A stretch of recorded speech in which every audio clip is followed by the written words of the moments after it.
تعالى وتبارك القرآن الحكيم وفرقان الحمد وقول الحق. أعوذ بالله من الشيطان اللعين الرجيم. بسم الله الرحمن الرحيم.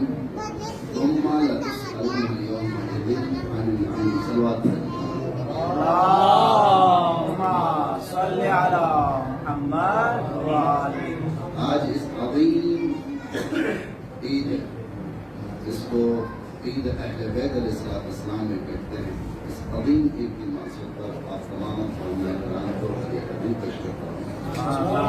اختصار کے ساتھ جشن کا مزہ آتا ہے کہ وہ پہلے مقدمہ کچھ بیان کر لیں، اس کے بعد پھر ذل مقدمہ، پھر اس کے بعد نتیجہ دینا ہوتا ہے، لیکن اب ایک جشن کا سما نہیں ہوا بلکہ مکمل مختصر ایک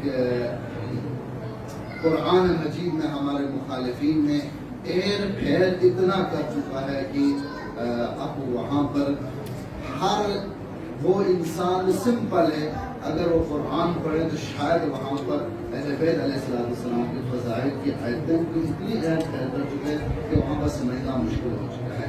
یہاں پر بھی ہمارے مخالفین نے کچھ ایسے ان کچھ آیتوں کے ساتھ ایسی کھیل کھیلا ہے جس سے ہمارے مخالفین نے ہمارے اہل بیت علیہ السلام کی وہ فضائل اس کو چھپانے کی کوشش کی ہے۔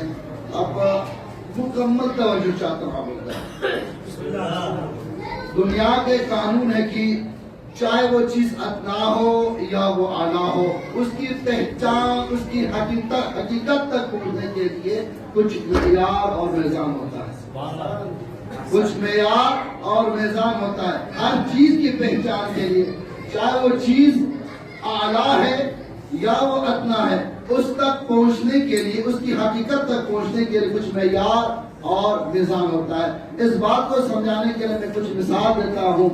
مثال کے طور پر اگر کوئی شخص دودھ میں پانی ملاوٹ کر کے بازار لے کے آتا ہے، اس کی کوشش یہ ہوتی ہے کہ وہ اپنا دودھ بیچ دے، اور اس ملاوٹ کو اتنا سجا کر اور جھوٹ بول کر مکار و فریب کے ساتھ اس کی اتنی بڑھا چڑھا کر کے اس کو بیچنے کی کوشش کرتا ہے۔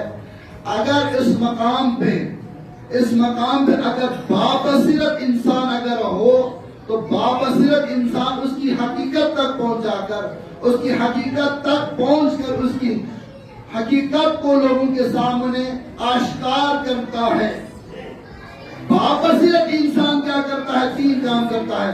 بابصیرت انسان پہلا وہ خود اس دودھ کو خریدتا بھی نہیں ہے اور دوسروں کو بھی خریدنے کی تلقین نہیں کر رہا۔ توجہ چاہتا ہوں، مکمل طور پر ایک مقطع کی طرح میں آپ کو متوجہ کرا رہا ہوں، اس مقطع تک آپ کو میں لے کے جانا چاہتا ہوں۔ اب یہ جشن کا سما نہیں ہوا، جشن میں چونکہ مقدمہ ذل مقدمہ دونوں کو بیان کرتا ہوں، میں یہاں پر ایک مقطع کہ جس مقطع کی طرف ہمارے مخالفین نے ایر پھیر کیا ہے، اس مقطع کی طرف لے کے جانا چاہتا ہوں۔ حقیقت تک پہنچنے کے لیے بابصیرت انسان اگر وہ ہو تو وہ پہچان لیتا ہے کہ اس دودھ میں ملاوٹ ہے، پانی ملا ہوا ہے، وہ نہ وہ خود خریدتا ہے اور نہ دوسروں کو خریدنے کی تلقین کرتا ہے۔ تیسرا کام کیا کرتا ہے؟ تیسرا کام یہ کرتا ہے، وہ بابصیرت انسان اس کی اصلیت کو لوگوں کے سامنے پیش کرتا ہے، لوگوں کے سامنے واضح آشکار کرتا ہے۔ عزیزو دیکھیں، اس کے باوجود بھی یہ فراڈ انسان، یہ دودھ میں پانی ملانے والا انسان یہ کہتا ہے کہ خدا کی قسم میں نے دودھ میں پانی نہیں ملایا ہے، بلکہ یہ بار بار یہ کہتا ہے میں نے دودھ میں پانی نہیں ملایا ہے، بلکہ وہ اپنے ملاوٹ چیز کو اصلی رنگ دکھا کر اس کو لوگوں کے سامنے بیان کرنے کی کوشش کرتا ہے۔ لیکن یہ بابصیرت انسان کہتا ہے کہ لوگوں خدا کی قسم اس نے دودھ میں پانی نہیں ملایا بلکہ پانی میں دودھ ملایا ہے۔ ارے اگر دودھ میں پانی ملایا ہو یا پانی میں دودھ ملایا ہو، پانی پانی ہوتا ہے، دودھ دودھ ہوتا ہے۔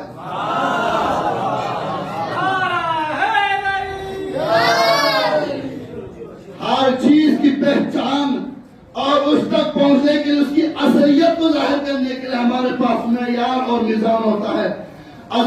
عزیزو، ہمارا پہچان، ہمارا معیار قرآن ہے اور اہل بیت علیہ السلام ہے۔ قرآن ہے، اگر قرآن سے اگر کوئی حقیقت مل جائے، قرآن سے شیعوں کو اگر حقیقت مل جائے، چاہے ابو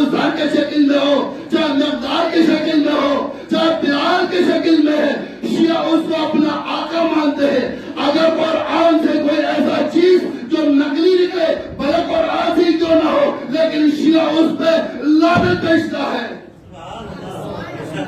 ہمارا معیار قرآن ہے, قرآن مجید ہے.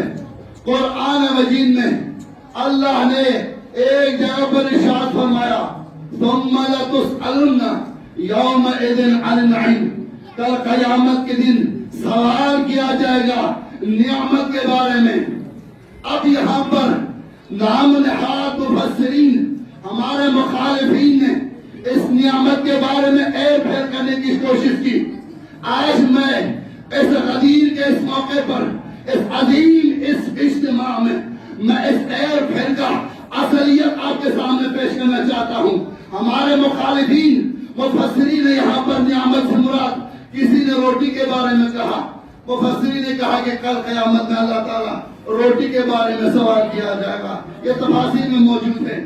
تعجب ہوتا ہے کہ خدا کے قسم میں ان مفسرین نام نہاد مفسرین سے یہ سوال کرتا ہوں, تم اگر کسی کو گھر میں بلا دے, گھر میں بلا کر کھانا کھلائے, کھانے کے فوراً کیا آپ اسے حساب کتاب لے گا؟ تو وہ کہے گا یہ تو ناممکن ہے. کسی مہمان کو بلا کر کھانا کھلائے اس کے بعد فوراً اسے حساب کتاب لے لے. تعجب ہے اس بات پر کہ جب ایک عام انسان کسی بندے کو بلا کر کھانا کھلا کر وہ حساب کتاب نہیں لے سکتا تو وہ رحمان الرحیم ہے, وہ کیسے حساب کتاب لے گا روٹی کے بارے میں؟ کسی مفسر نے کہا نہیں, یہاں پر اولاد کے بارے میں نعمت سے مراد یہاں پر اولاد کے بارے میں کل قیامت میں اللہ تعالیٰ اولاد کے بارے میں سوال کرے گا. کسی نے کہا نہیں, حکومت کے بارے میں سوال کرے گا. جو چاہا قرآن جو کہ ناطق سامع قرآن ہے. اہل بیت علیہ السلام, توجہ چاہتا ہوں, اہل بیت علیہ السلام ناطق قرآن ہے, قرآن سامع قرآن, اہل بیت ناطق قرآن. میں اس بات کو اپنی مثال سے واضح کرنا چاہتا ہوں. ارے قرآن وہ سامت خاموش ہوا ہے. اگر کسی گونگے سے سوال کرنا تو گونگے کی بات اگر سمجھ میں نہ آئے تو آپ اس گھر والوں سے پوچھیں جہاں یہ گونگا رہتا ہے, وہ گھر والا بتائے گا اس گونگے کی اشارہ کہاں کیا جاتا ہے, یہ کیا کہنا چاہتا ہے. ارے جب قرآن ثابت ہوا ہے, قرآن نازل ہوا اہل بیت علیہ السلام کے بارے میں, جب قرآن میں بات سمجھ میں نہ آئے تو ان اہل بیت سے پوچھے جہاں پر قرآن نازل ہوا ہے, قرآن نازل ہوا وہ اہل بیت بتائے گا کہ قرآن کا مطلب یہاں پر کیا ہے. احباب اگر جان بچانی ہے تو بھاگو, احباب اگر جان بچانی ہے تو بھاگو. تو نے جسے سمجھا تو محمد وہ علی ہے. نعرہ حیدری, حیدری. تمہیں کیا پتا کہ قرآن کی یہ آیت کہاں نازل ہوئی ہے, کس کے بارے میں نازل ہوئی ہے, اور کیا چیز بیان کر رہی ہے. تمہیں کیا پتا ساری زندگی سورہ بقرہ رکھتا گیا, سورہ بقرہ کا معنی کا بھی پتہ نہیں چلا. سورہ جب تم نماز پڑھتے, میرا سوال ہے ان نام نہاد مفسرین کے بارے میں, جب 5 وقت کی نماز پڑھتے ہیں صراط الذین انعمت علیہم, پروردگار مجھے چڑھا دے ان لوگوں کے راستے پر جن پر تم نے نعمت عطا کی ہے. تو اس کا مطلب ہوا ہے کہ جن کو اللہ نے روٹی رزق عطا کیا ہے, نمرود کو اللہ نے رزق عطا کیا تھا, اس کا مطلب یہ ہوا کہ پروردگار مجھے نمرود کے راستے پر چڑھا دے. فرعون کو اللہ نے حکومت عطا کی تھی, اس کا مطلب یہ ہوا کہ تو نماز میں یہ دعا مانگ رہا ہے, پروردگار مجھے ان لوگوں کے راستے پر چلا جنہیں تمہیں دولت عطا کی ہے, حکومت عطا کی ہے. اس کا مطلب یہ ہوا کہ نمرود کے سرے پر چلنا چاہتا ہے. اس کا مطلب یہ ہوا یہاں پر نعیم نعمت سے مراد نہ اولاد ہے, نہ روٹی ہے, نہ حکومت ہے, بلکہ کچھ بھی نہیں ہے. آیا ہم پوچھتے ہیں جہاں قرآن نازل ہوا, قرآن والوں سے پوچھتے ہیں, جس گھر میں قرآن نازل ہوا ان سے پوچھتے ہیں. امیر المومنین علیہ السلام اس نعمت کے بارے میں کیا تفسیر بیان کرتے ہیں. تفسیر یہ بدلتا ہے یہاں پر نعمت سے مراد جب کئی لاکھوں ہزار مجمع حجاج کے سامنے ان غدیر خون نے مولا امیر المومنین کے ہاتھوں کو رسول خدا صلی اللہ علیہ وسلم نے بلند کر کے من کنت مولا ہوں فہذا علی مولا اليوم اکملت لکم دینکم واتممت علیکم نعمتی. آج سے اللہ نے اپنی نعمت مکمل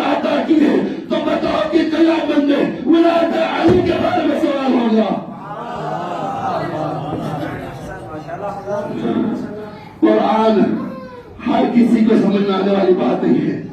جب یہ قرآن نازل ہونے والا تھا ہر نبی نے تمنا کی کہ میں آنے والے نبی سے افضل ہوں. ہر نبی نے یہ تمنا کی میں آنے والے نبی سے افضل ہوں. داؤد اپنے دل میں خیال کرنے لگا. آخری نقطہ, داؤد نے اپنے دل میں خیال کیا کہ میں آنے والے نبی سے افضل, اس لیے کہ میں صاحب شریعت, میرے اوپر قرآن, میرے اوپر کتاب نازل ہوئی ہے. حضرت عیسیٰ اپنے دل میں خیال کرنے لگا آنے والے نبی سے میں افضل, میں صاحب شریعت, میرے اوپر کتاب نازل ہوئی ہے. ہر نبی, ہر صاحب کتاب والے نبی نے تمنا کرنے لگی.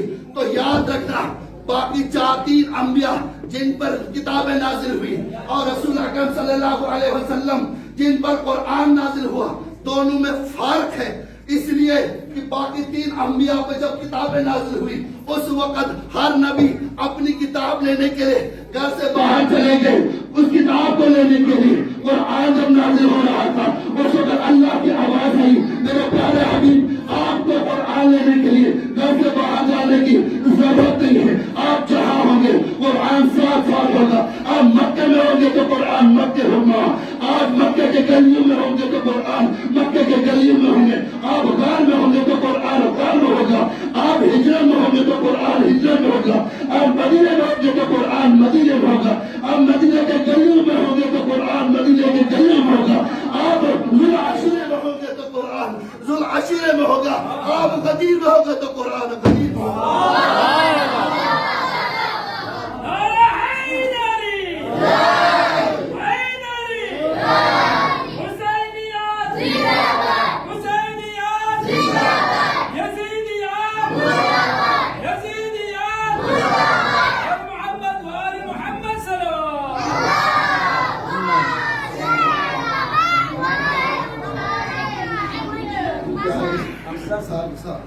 میں اپنے اس موضوع کو سمجھنا چاہتا ہوں.